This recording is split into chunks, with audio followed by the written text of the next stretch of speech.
আসসালামু আলাইকুম সবাই কেমন আছেন? আজকে আপনাদের জন্য নিয়ে এসেছি শোল মাছের ঝোল।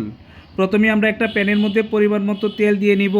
ওই তেলের মধ্যে আমরা আগে থেকে ভেজে রাখা পেঁয়াজ দিয়ে নিব।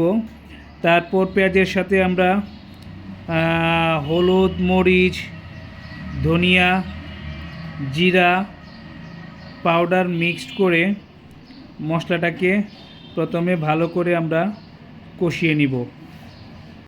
ভিডিওটা অনেক লং হয়ে যাবে, এই জন্য আমরা বেশি বড় করছি না। আপনারা পরিমাণ মতো মশলাগুলো দিবেন। তারপরে আমরা মাছ দিয়ে দিলাম, মাছের সাথে টমেটো এবং কিছু কাঁচামরিচ মাঝখান দিকে ফেলে তারপরে দিয়ে দিলাম। তারপরে আমরা এভাবে কিছু সময় রান্না করব ঢাকনা দিয়ে। এখন আমরা পরিমাণ মতো লবণ দিয়ে দিব।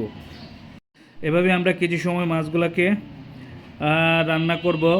মাছটাকে ভালোভাবে কষিয়ে নিয়ে আমরা অল্প পরিমাণ পানি দিয়ে আমরা এটাকে আর কিছু সময় রান্না করব।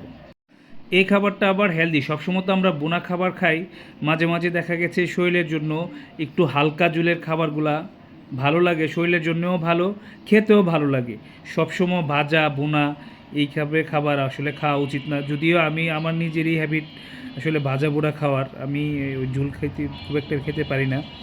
যাক, মাঝে মাঝে আপনারা এভাবে করবেন, ইনশাল্লাহ অনেক টেস্টি হয়। থ্যাংক ইউ গাইস, আসসালামু আলাইকুম।